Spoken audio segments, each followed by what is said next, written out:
So now we're going to show you how to cut the yarn to make the spines. So I would do about 50 at a time so that you can adjust the length if you need. If you cut them all and then they're wrong, then it's really hard to do it again.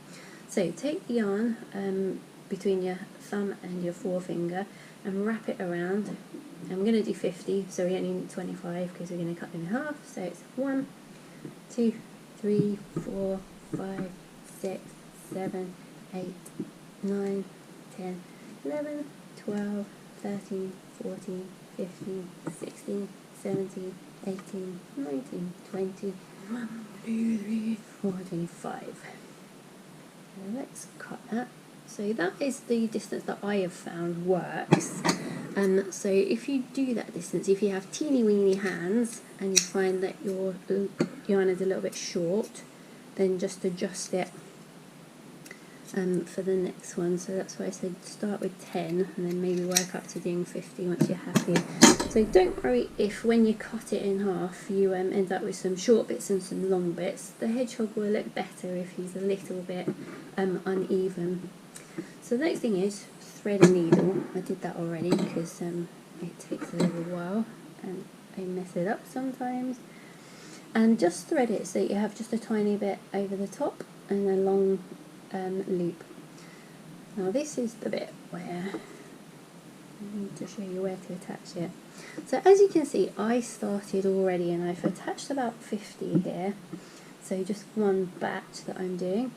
And then what I would suggest is you start somewhere near the back, and we want to cover up this messy section here, and then you're going to go up over the top in a sort of mohawk and then bring it down the sides. So do where you're really obviously going to cover with spines first, and then just bring it down so that you can see and adjust as you go.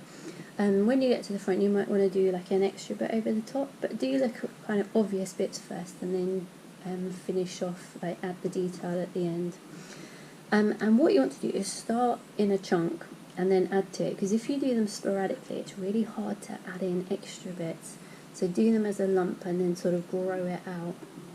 And where you want to add your spines to is there's two sort of good places to go. One is a diagonal, so you can see one here. So that's a nice diagonal there, as you can see my needle going through. And the other one I will show you, if we pull that one back out, is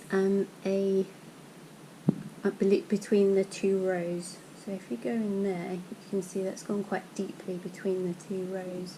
So let's go back and do that diagonal. So try not to split the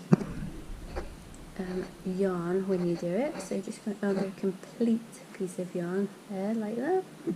Put it through. And then remove the needle, put it down safely. I kept losing the needle.